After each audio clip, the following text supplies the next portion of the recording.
Congressional lawmakers today told Apple and Google they must be ready to remove TikTok from their U.S. app stores on January 19th. Last week, a U.S. federal appeals court upheld a law requiring TikTok's parent company, ByteDance, to sell it in the U.S. or face a ban. The app is used by 170 million Americans, and lawmakers argue that the Chinese government's relationship with TikTok's parent company threatens data privacy and national security. As the deadline grows closer, there are lots of questions about what will happen to the app or who could buy it. Joining us now to discuss that is Frank McCourt, who's leading a group of investors to try to buy the U.S. part of TikTok. He's executive chairman of McCourt Global. Thanks for being with us. Hi, Jeff. How are you? Doing well, thanks. So TikTok's Chinese parent company, ByteDance, says it has no plans to sell the app. And the Chinese government, as I understand it, is unlikely to approve the sale of TikTok's U.S. business. So why do you see an opening here? Well, we've said all along that we believe the government's case would be upheld. It was a week ago today, and we believe when push comes to shove that the app will be sold. It won't be sold, however, with the Chinese algorithm, and I think that's really the key point. China's made it clear that that's national intellectual property. They're not selling it, and we're one of the few, if not the only bidder, that is interested in buying U.S. TikTok without the algorithm. We have a full, clean, made in America stack ready to go to migrate the user base over to it. So we think there's a high likelihood that there'll be a sale. We could be wrong, and it may be shut down. But I hope it's not shut down. The user base of TikTok hopes it won't be shut down. And of course, President-elect Trump has said he doesn't want to see a ban either. What conversations have you had with the president-elect or members of his team about this? We're just opening up those lines of communication now, now that the judges made their ruling and the deadline is set.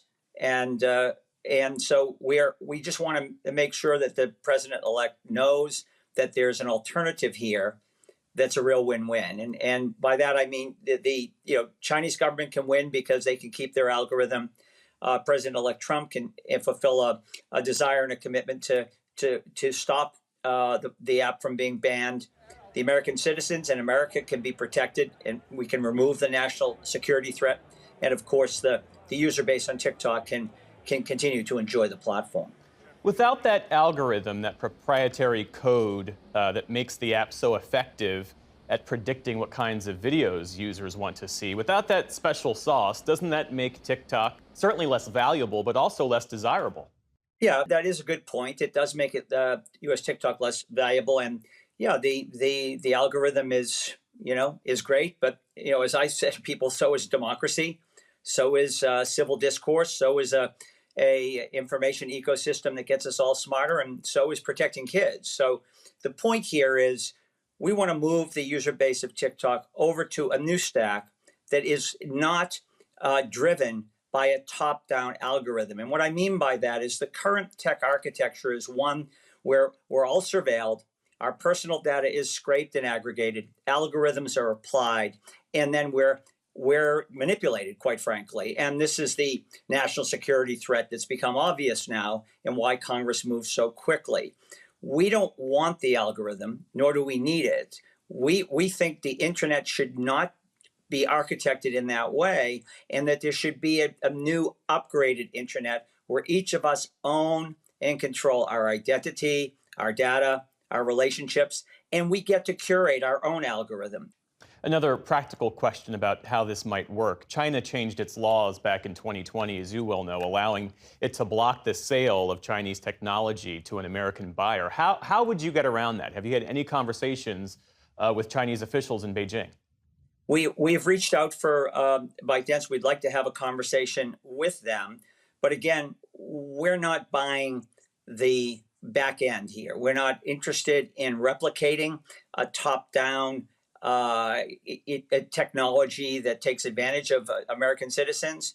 We actually would like to stop the exploitation and empower American citizens. We think this TikTok problem is a moment to turn it into an opportunity to actually use this moment to catalyze an alternative upgraded internet and then let people choose. They can choose an internet where they're surveilled and their data is scraped, and in exchange they get a free app, or an internet where they can be empowered, they can be in charge of themselves, reclaim their personhood, their data, and own it, control it, and actually receive value for it. So what might a user experience in this idealized version of TikTok that you're describing?